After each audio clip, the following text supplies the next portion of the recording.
wasiirka maaliyadda xukuumadda federaalk Soomaaliya Cabdiraxmaan Ducaale Beyle oo warbaahinta kula hadlayay xafiiskiisa magaalada Muqdisho ayaa ka hadlay waxyaabaha u qabsoomay wasaaradda maaliyadda bishii la soo dhaafay iyo sidoo kale 6dii bil ee la soo dhaafay. Wasiirka waxa uu sheegay inay meel fiican marayso cafinta deymaha lagu leeyahay Soomaaliya, daabacaadda lacagta shilinka Soomaaliga ah, diiwaangelinta shaqaalaha iyo ciidanka dowladda iyo mideynta canshuuraha dalka. Cabdiraxmaan Ducaale Beyle wasiirka maaliyadda xukuumadda Soomaaliya waxa uu sheegay in wasaaradda maaliyadda ay wado qorshe dib loogu dhisayo goobo lagu qaadi doono canshuuraha magaalada Muqdisho, degmo walbana laga dhisi doono.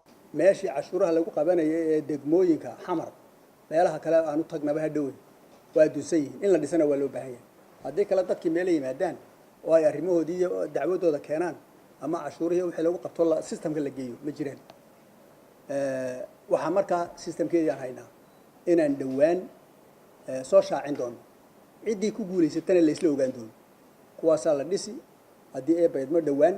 Wasiir Beyle waxa ka weydiiyay daabacaadda lacagta shilinka Soomaaliga ah taa oo ay bulshada ka falcelisay cadadka ay ka bilaabanayso oo lagu sheegay inay tahay 5,000 maadaama hore wasaaradda u soo bandhigtay sawirada lacagahaasi.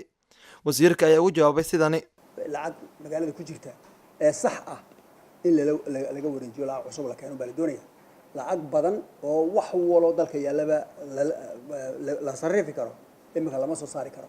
waxa weeye waddanka markay lacagtiisa noqoto waa in tallaabooyin la qaadaa. tallaabo koobaad la eega marketku siduu yahay suuqu, to labaad la qaadaa marka waxaasoo dhan wax lagu tala jiro. Ugu dambeyntii wasiir Beyle waxa uu ka hadlay diiwaangelinta shaqaalaha ciidanka isagoona ku celceliyay in qof aan u shaqayn dowladda ama aan soo xaadirin shaqadiisa oo san mushaar qaadan doonin.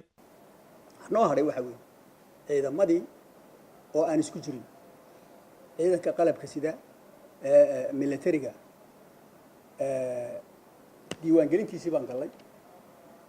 diiwaangelintiisii aad baan ugu jiraa ilaa 5,220 ayaa lasoo diiwaangeliyey. maantada aan wada hadlaynay diiwaangelintiisii ayaa socota.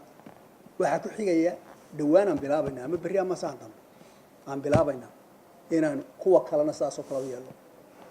waxaa ku jirta halbeegyada geedi socodka cafinta deynta in la wada diiwaangeliyo cid walba. cid dowladda lacag ka qaadata oo aan accountkeeda lagu shubi doonin ma jiri doonto sanadku markuu dhammaado haddii ilaahay dhaho. waana waxa adduunku ku shaqeeya inagu adduunyada maan ka duwannahay kama duwanin. taasina markaa shaqadeeda ayaan haynaa. sidaasi waxaan doonayaa inaad ku ogaataan. Axmed Suleymaan, Honkebel TV, magaalada Muqdisho.